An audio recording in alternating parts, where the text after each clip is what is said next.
What's up, guys? This is Ian here, coach of your Ladner Lanturn, bringing you guys our draft analysis for the NCL Season 3. Pretty stoked about this. Love the NCL. It is the league that I run, and I think I do a pretty good job keeping everything organized and all that. So let's run through the differences between Season 2 and Season 3 then, and the similarities in the drafting style. So if you guys don't know, I run this league, like I said earlier.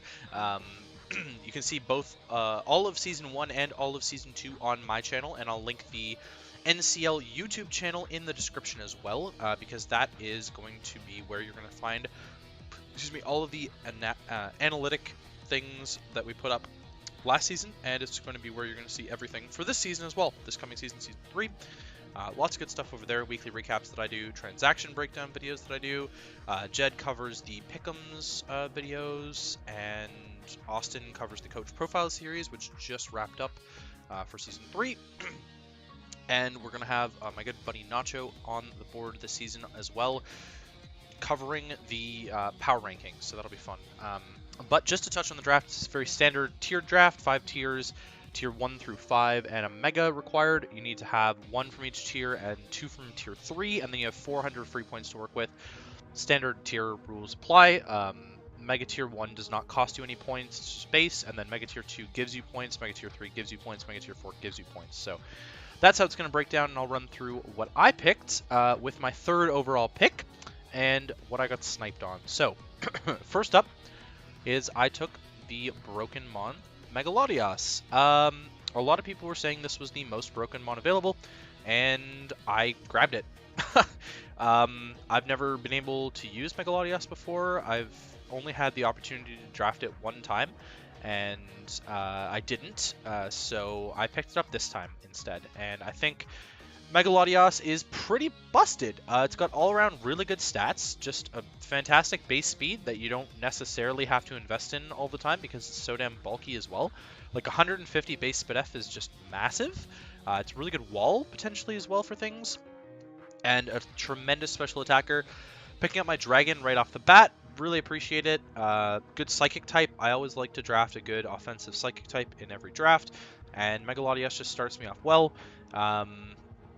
It's going to synergize pretty well with the rest of the draft that I come up with here, so I like that. Not perfect, because I did get sniped on a few things. Later down the line in round 1, Kartana got sniped. I was planning on drafting Megalodios plus Kartana plus Tapu Fini, because I think that they synergize really well, and that it would be a really solid Fairy Dragon Steel Core that could be defensive as well as offensive. But unfortunately, James took Kartana round 1, and then coming back in round 2, Phil took Jirachi, which was my backup steal, my backup offensive steal, and even though it doubled up on the psychic typing, I really thought Jirachi synergized well with Megalodios. Ground and fire covered by Megalodios for the Jirachi. Both are weak to dark and ghost still, but then on the Jirachi side, it resists the fairy and the dragon that Megalodios doesn't like, and the ice. So I thought they synergized really well together, and unfortunately I couldn't pick it up. Kind of sad about that, but I start my tertiary core of Psychic Dark Fighting, and we are going to pick up Conkeldurr. Conkeldurr was the offensive MVP last season in Tier 2, and it stayed in Tier 2 this season, which I'm a little bit surprised about. I was actually a little bit shocked. Conkeldurr is a huge physical threat to Megalodios' huge special threat, which I really like. So I pick up 2 really good wall breakers and 2 good setup mons as well. Conkeldurr is a very good bulk up user. Phil brought a Z bulk up set against me in our last match of the season, actually, and almost blew through me with that, so really like Conkeldurr. I like the offensive synergy that they have together and the defensive synergy that they have together. Megalodios struggles to break through steel types. Conkeldurr easily breaks through steels. The only problem they both have is breaking through fairies, really. And I'm not really going to pick up a great fairy killer in this draft necessarily, just because my steel ends up not being ideal. Jirachi or Kartana would have both been fantastic fairy killers, but they were both gone, so what can you do, right? Conkeldurr can, you slap an AV on it and it just eats special hits and then blows through you with like Iron Fist boosted punching moves or Sheer Force Life Orb sets, Guts Flame Orb sets. It's a really good status absorber for Megalodios, which I like. Not that Megalodios doesn't appreciate status anymore. Now, You see a lot more refresh sets running around with Mega Latios, so lots of synergy there. Big fan of Conkeldurr, not a big fan of the speed tier, and I'm not gonna lie to you guys, this isn't my greatest draft of all time. I did get sniped quite a bit early on. I didn't get sniped very much later on, but early on the Jirachi and the Kartana going was pretty big, and then my water type went next round. But there wasn't much between me and my next pick, obviously. Just 4 picks between me and the next one. So I ended up going for my tier 1. I thought I could leave my tier 1 for later. Tier 1 was like really thinned down at this point already. I'm not gonna lie. Most of the tier 1s were gone at this stage. Oh, and Zeraora. Zeraora was on my list, and Jamesy took that with his second pick, so I lost out on 3 Mons in the first 2 rounds already. But now I'm going to pick up my tier 1, and it's something that kind of works, kind of doesn't. I don't know. It's more removal to go with Mega Latios, so I like that. It's a good pivot, which I'm lacking at this point, and I really needed a good pivot on the team to be able to pivot into Mega Latios or Conkeldurr, and I'm going to pick up Tornadus-Therian. It's just an all-around good glue mon, as the meme goes. Good regenerator mon, so if I wanted to pick up another regenerator mon down the line, I can always go with that. I've seen Wolf use Tornadus-Therian to very good success. I've liked using it in the past. I only had it for about 8 games in a league that ended up dying. Solid speed tier, which I like. Something above Mega Latios is very important in a draft, to have something like above a base 110, so I'm happy about that. Decent offensively. Another good Assault Vest user, so I have 2 really solid Assault Vest users. Amazing coverage options on Tornadus. Big fan, big fan. This turns out to be a big mistake, because the Water type that I was aiming for and the Fairy type that I was aiming for got taken right after this. And I really thought it would be able to make it back to me in round 4, but it wasn't, because Ace took it literally right after me, and that was Primarina. I am still a little bit salty about that. Primarina was going to be a clutch water on this team. Really good special wall breaker, which is what my team tremendously lacked at the end of the draft. Was just that special offense is what I was really lacking at the end, and I kind of had to maneuver a little bit around that and pick up some non-ideal special attackers to fit my draft. And Primarina would have fixed all of that. It would have given me a fantastic fairy. I end up with a relatively subpar fairy, if I'm being honest, and an amazing water, which I missed out on again. So thanks, Ace. Appreciate it, buddy. Yeah, round 3 Primarina is like so early, but it happened. So there you go. Round 4, I will pick up the fairy, though, that I wanted on the team. In what I would describe as Grassmageddon, I'm going to take Whimsicott. There were a ton of grass types just going bam, bam, bam, one after the other here, and I ended up going with Whimsicott. Solid fairy option. I've used it a little bit in the GDS Invitational now, and I enjoyed it. Really good prankster, annoying mon. I don't have a good poison answer yet, but I will, and that's what's important. It's also going to be a flying resist for the Whimsicott and Conkeldurr, and I'll take that next round. I pick up my steel type next round. Essentially the best steel type that I could get at that point in the draft. Basically nothing more than that. That's all I could hope for. Whimsicott hits a good speed tier for me between Tornadus and Mega Latios, which I like. So you can't just like have a base 115 sitting there safe. Maybe not the most ideal speed tier. It's not fantastic offensively or defensively, but its abilities are really good, and its typing it helps it out a little bit. Just all the utility that this offers. A fast taunter, so I have 2 fast taunters now with Torn and Whimsicott, which I think is really important to stop hazard stack against my team. And I just like the synergy going on between them. Another pivot with U-turn along with Torn, which I'm a big fan of as well, and another defogger. So I have triple defog now heading into round 5, where I'm going to grab my steel, and that is going to be Bronzong. I loved using Bronzong in UPBA Season 2. It came to every match, which was 2, but I had it on the 3rd team that ended up not being brought to anything. Solid defensively both sides. It's slow, but I'm fine with that because it offers me a Trick Room option for Conkeldurr, which I love. It's a ground immunity along with Tornadus and Mega Latios. I don't have any ground weaknesses yet except for Mold Breaker against Bronzong, which I can handle with Torn. It's actually kind of relatively okay offensively, and it gives me my first Stealth Rocker, which is the biggest thing here. I didn't care too much about doubling up on the Psychic typing yet, Although my Ghost and Dark weakness is definitely very prevalent right now, I needed the Stealth Rocker, and I needed the best steal that I could get defensively to cover Whimsicott, to cover Mega Latios, because I had no fairy resists at this point, and I had Conkeldurr and Mega Latios on the team. And Bronzong just really fit the team well. I really would have preferred to have Jirachi in its place, but I can't go back and take Jirachi at this point. I could have maybe taken Jirachi over Conkeldurr. No, I couldn't have, because it didn't even get back to me yet. So, yeah, Jirachi over Mega Latios maybe, but then Mega Latios is sitting there. So, like, there's no way for me to have avoided these snipes, is what I'm saying. And they just really sucked. Like, my first 5 rounds I thought were relatively subpar, bar the Mega Latios. But it's going to get a little bit better as we go on. It will. Round 6, I'm going to pick up a solid physical wall breaker to go with Conkeldurr. It's a Ghost immunity, and it's an Electric immunity, which I don't have yet, and Torn does not appreciate those electric moves, as well as whatever water I will end up taking. So I am going to pick up Diggersby. Now, Diggersby doesn't look super strong based on its stats, but huge power is deceiving. Just like it was with Azumarill in Season 1, I'm picking up a huge power abuser. Diggersby fits into a nice speed tier between Mega Latios and Conkeldurr right now. There's definitely going to have to be some work to get between Diggersby and Mega Latios, though, just because that's such a huge speed gap right there. Having really good normal stab helps a lot in this meta. I think not a lot of things want to switch into things like Banded Return from a huge Powermon, just like they don't really want to switch into water attacks from Azumarill. So I think Diggersby is very comparable to Azumarill, and it's a solid tier 2 mon. This was my first free pick, so there goes 120 points down the drain. But as you guys saw last season, I did like free picking tier 2s. I was a big fan of that. I ended up free picking 3 tier 2s last season, and I'm not going to go that way this season, but I will be close. So there you go. Diggersby, again, solid wall breaker. Decent coverage. It's another U-turner, which I think is really important, having a relatively slow U-turner to get into things. And also, it's a very reliable Scarfer, which I'm lacking at this point. I have really good offense in wall breakers, and Diggersby's another setup sweeper with agility Swords Dance sets.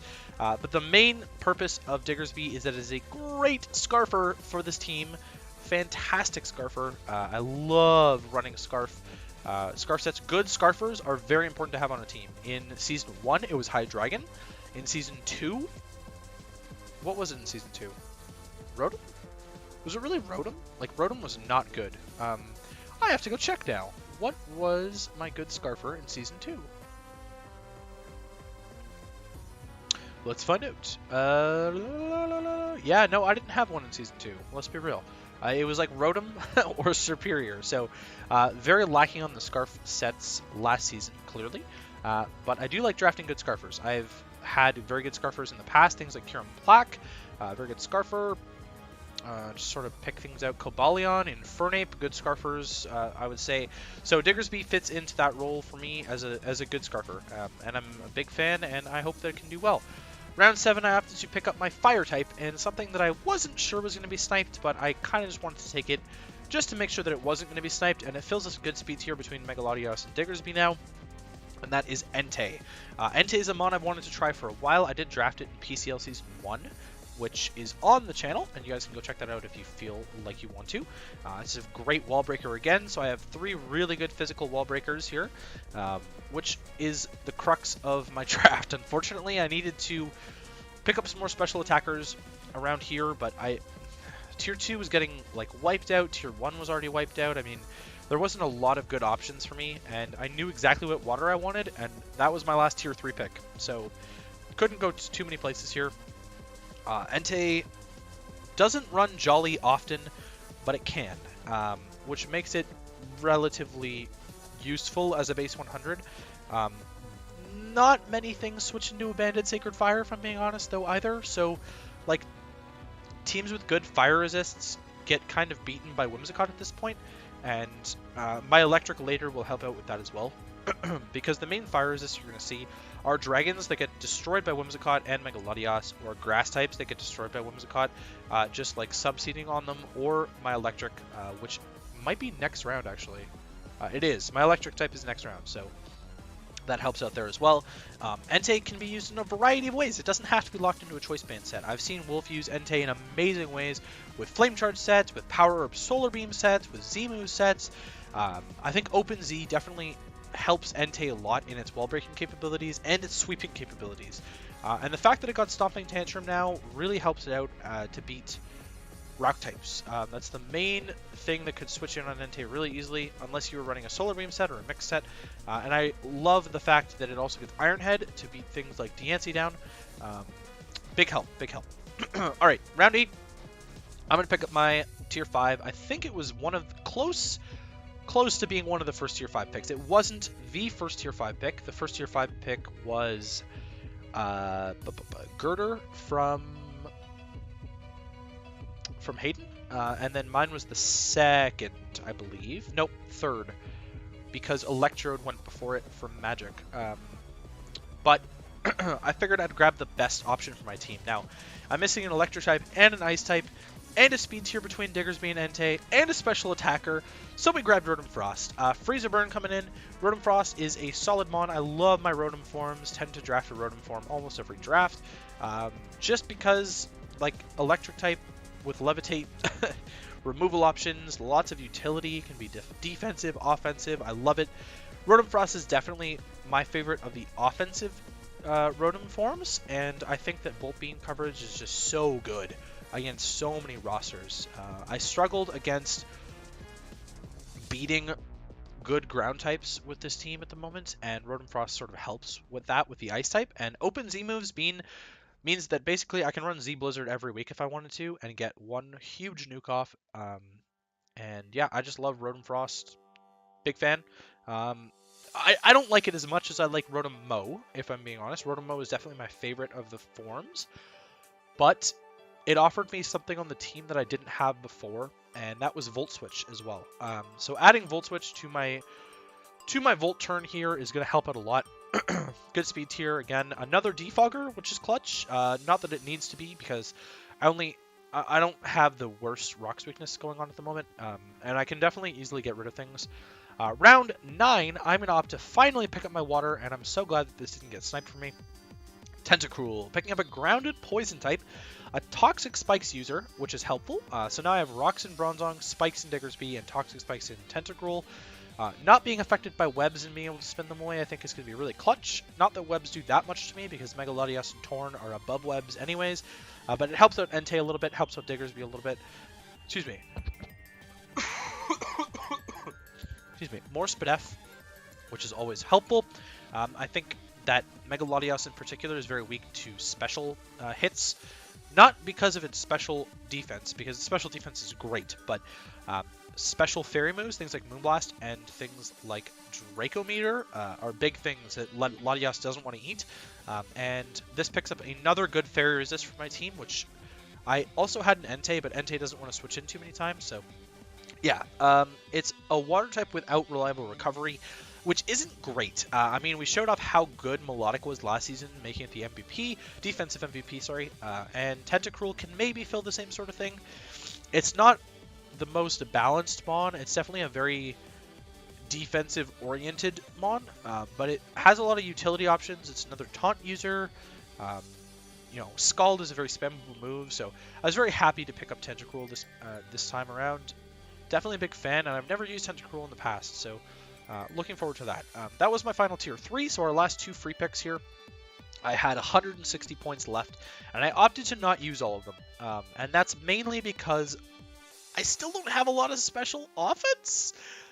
Like, I have more physical offense, and I was looking for special offense in tier 3, because I wanted to go with a tier 3 and a tier 4, and there was nothing there. There was, like, Gardevoir, Roserade, Espeon, and something else that was bad. I can't remember what it was. Espeon would have been okay. It hits the same speed tier as Latias. I didn't want triple Psychic. I still have a huge Dark Weak. Like, my Dark Weakness is a little bit mitigated, but my Ghost Weakness is not at all, really. It's only Diggersby. So, I didn't want to pick up another Psychic, and then Gardevoir doubles up on 2 typings, and Espeon triples up on a typing, and Roserade would also double up on typings, and I knew Austin wanted Roserade, so it didn't matter. I ended up needing a few things. So I needed special offense. I needed another Stealth Rocks user because Bronzong was my only rocker. And I needed a Dark Resist. I wanted another Dark Resist so that King Keller doesn't have to switch in all the time. And so I ended up picking up Diancie. I think regular Diancie is really solid. Very balanced offensive Mon. It's lacking in the speed, which I'm okay with because it fits in between King Keldor and Diggersby. Can run speed if need be. Open Z moves, so I can always run Z Heal Bell. It's nice to have a Cleric on the team finally. Yeah, big fan of Diancie. Another reliable rocker. I do have Steel Resists in Tentacruel and Bronzong and Entei right now. Rotom takes Steel neutrally, and Whimsicott is weak to it, but I have good Steel Breakers in Diggersby and Entei as well for things that Diancie can't hit, so overall, big fan of Diancie on the team. I think Diancie really fits well. Shoutouts to Demons for this because he told me to pick Carbink, and I looked in Tier 4 and I'm like, oh look, Diancie's still there. So, as you know, I didn't take the Carbink, his suggestion of Carbink, but Diancie's a much better Mon, and I think Diancie's actually one of the better Tier 4 picks overall. I just think that it's a decent wall. It's got really good defenses. Like, you cannot OHKO this with a lot of stuff, and good utility Mon and good offenses, so big fan of Diancie. And then in the last round, again, I wanted a Dark Resist. I wanted a good way to kill Psychics was the big thing. I had very few ways to kill good Psychic types on this team right now. In fact, none, if you will. And so I needed a good way to kill Psychics. So my options were limited to essentially Tier 4s. And I had a few of them. Yeah, I had a few ideas. Let me just see if I can find it. Okay, so my options were either Golisopod, Pangoro, Durant, or Vikavolt. Vikavolt I'm a big fan of, used it in red. It was special offense as well, but I did feel like I was set on special at this point. I didn't need Vikavolt. It hit a speed tier I wasn't a big fan of because it can Keldor. Golisopod I've used in the past. Again, doesn't hit a speed tier I liked that much. I do like Golisopod. As a secondary spikes user, it could have definitely been very useful. Durant hit a speed tier I hate, right underneath Megalodios, but it was a nice offensive steal and offensive bug. I may or may not change my mind and just pick up Durant later, but we ended up going with Pangoro. I think Pangoro is a really solid Mon. In fact, you know what? I might end up dropping this for Durant just because Durant is a really good Fairy Killer, which my Fairy Killer on the team is like Tentacruel right now, so I'm not super big on that. Picking up Durant might be a good idea, but Pangoro is a very good physical threat, gives me Parting Shot support as well, which I can definitely appreciate. Parting Shot support for the Megalodios is very crucial. I think that it's very important to Parting Shot into something and then be able to get a sub up for free, essentially, with Megalodios, which I think is going to be very solid. It hits a speed tier I liked between Conkeldor and Diggersby, and just good offensive stabs. Dark and Fighting are really good offensive typings. Really good Psychic killer because I'm immune to any Psychic move, and Dark just blows through it. Like Banded knockoffs, like there's no way you switch into that. Again, a knockoff user is really helpful, so I didn't mind that I was... Oh, I didn't update the slide with the last free pick, but there you go. I ended up with 40 free points left, not a big deal. I didn't care about doubling up on the fighting types because I have decent Fairy Resist at this point with Entei, Bronzong, and Tentacruel. So I was fine with that just because of the 4x weakness to Fairy didn't matter too much. In terms of 4x weaknesses, I have a Poison one in Whimsicott, which is covered by Bronzong. I have a Steel one in Diancie, which is covered by Bronzong. And I have a Fairy in Pangoro, which is covered by Bronzong. So Bronzong alone is the Gloomon to this team. This is the definition of Gloomon. And we'll see if you can win Best Gloomon this year. That's going to be it for me, guys. Again, open Z users, so there's not a whole lot I can talk about in terms of Z users. Last season, I had a slide at the end that talked a little bit about how I was the Season 1 runner-up, and maybe I'd be the Season 2 champion. Not looking like that.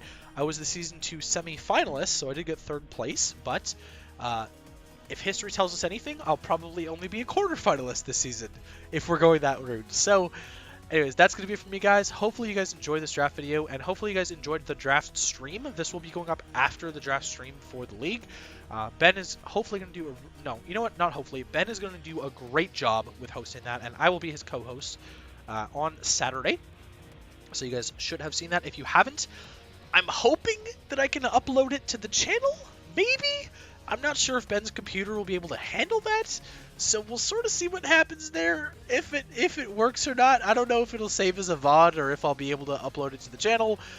We'll see. Yeah, I'm hoping I can convince Ben to record it and stream it at the same time. I don't know. Either way, our first opponent is going to be Tiff and the Calgary Flareon's new coach, good friend, and I will catch you guys for the team builder.